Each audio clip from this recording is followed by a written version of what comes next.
हम जानते हैं कि हमारे देश में कृषि का उत्पादन बहुत ज़्यादा नहीं था। इसी वजह से देश में हरित क्रांति लाई गई, जिसमें कि उर्वरकों का प्रयोग, अच्छे बीजों का, सिंचाई के प्रबंधों का इन पर ध्यान दिया गया।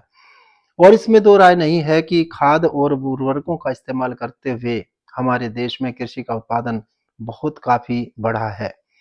जहाँ इन रसायनों ने हमारा उत्पादन बढ़ाया है, वहीं इनसे कुछ न कुछ हमारी कृषि पर भी इसका प्रभाव पड़ा है।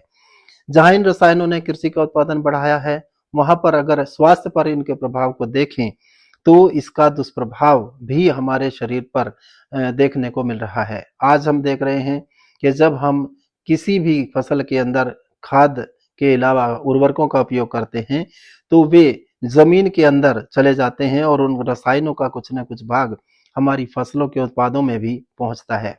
इसके अलावा कुछ और रसायन हैं जो बीमारियों को दूर करने के लिए आप इंसेक्टिसाइड का इस्तेमाल करते हैं। हम देखते हैं कि जितने भी सिस्टमैटिक इंसेक्टिसाइड्स हैं वो पौधे के अंदर, संरचना के अंदर जाते हैं और संरचना में जाने वाले ये रसायन उसके जो उनसे जो हमें प्राप्त होता है फल, उसके अंदर भी उसका अंश चला जाता है, जो हमें स्वास्थ्य की दृष्टि से नुकसान कर सकता है।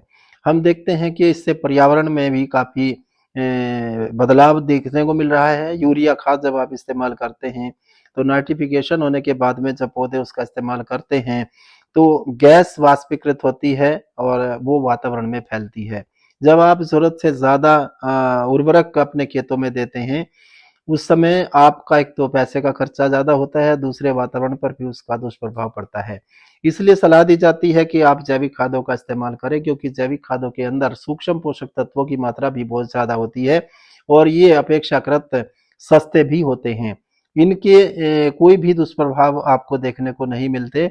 हम ये कह सकते हैं कि जो रासायनिक उर्वरक हैं, उन्होंने निसंदेह बहुत ही तेजी के साथ में उत्पादन को बढ़ाया है, लेकिन उसके साथ-साथ उस अपने दुष्प्रभावों को भी छोड़ा है। इसीलिए जो खाद अगर आप देते हैं, देसी खाद इस्तेमाल करते हैं, तो उसमें अगर क्या जो खाद होता है, जो फार्म यार्ड मैन्योर है, गोबर की खाद है, उसे आप तैयार करते हैं, तो उसमें जो रसायन है, उनकी मात्रा तो नहीं होती है, बल्कि वो जैविक रूप में होते हैं और उससे आपके ज़मीन की संरचना में सुधार होता है, वाटर होल्डिंग कैपेसिटी बढ़ती है। इसके अलावा जो फसलें हैं, उनकी जड़ों का विकास उसके अंदर अच्छा होता है। जब आप उनका प्रयोग करते हैं, तो शुरू में उत्पादन बहुत अच्छा आपको नहीं मिलेगा, लेकिन एक अच्छा उत्पादन जो स्वास्थ्य की दृष्टि से है, वो आप ले पाएँगे। इसलिए जो जैविक खाद है, उनका इस्तेमाल करने में ही समझदारी है।